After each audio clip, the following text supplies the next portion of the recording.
අයිබෝන් ඊයේ ගල්කිස්ස උසාවි භූමිය තුල සිදුවුණු සිදුවීම ඔබ දකින්න ඇති. පොලිස් කොස්තාපල්වරයෙක් නීතිඥයෙකුට පහර දුන්නා කියන කතාව තමයි අපි දන්නේ. හැබැයි පොලිස් කොස්තාපල්වරයා කියනවා මම මෙහෙම පහර දීමක් සිදු කළේ නැහැ කියලා. කෙසේ වෙතත් මේ වෙද්දි පොලිස් කොස්තාපල්වරයාව අත්අඩංගුවට අරගෙන අවසන්. දැන් මේ සිදුවීමත් එක්ක මේ ස්ථානයට එනවා කසිකබල් නීතිඥයෙක්.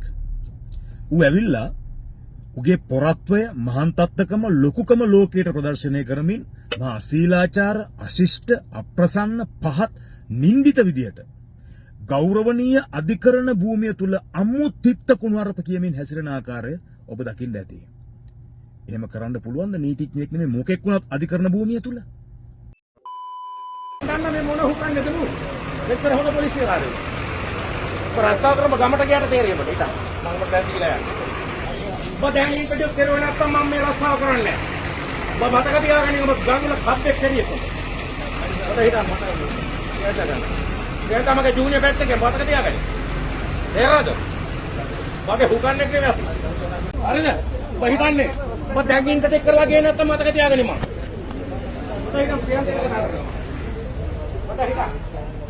මොකෙන්ද ඉතර?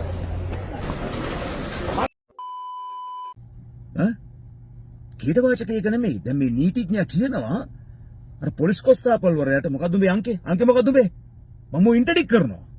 යකෝ මේ කොහෙවත් ඉන්න කසිකබල් නීතිඥයින්ට පුළුවන්ද රටේ නීතිය සාමය ආරක්ෂා කරන පොලිස් කොස්තාපල්වරයෙක් පොලිස් නිලධාරියෙක් ඉන්ටර්ඩික් කරන්න? මොක්කුද මේ? අපේ රටේ නීති වෘත්තිය බොහොම ගෞරවයෙන් කරන පිරිසක් ඉන්නවා. මම ඔබතුමන්ලාගෙන් ඉල්ලා සිටිනවා. ගෞරවනීය අධිකරණ භූමිය තුල මේ නීතිඥයා කියන මේ රැකියාව කෙලෙසා දැමු. එහි ගරුත්වයේ කෙලෙසා දැමු. මෙන්න මේ කසිකබල් නීතිඥයෝ කියාගන්නේ උන්ට විරුද්ධව පෙනී සිටින්න. කතා කරන්න. ඒ වගේම තමයි රටේ නීතිය සැමට සමානව ක්‍රියාත්මක වෙනවා නම් මෙන්න අවස්ථාව.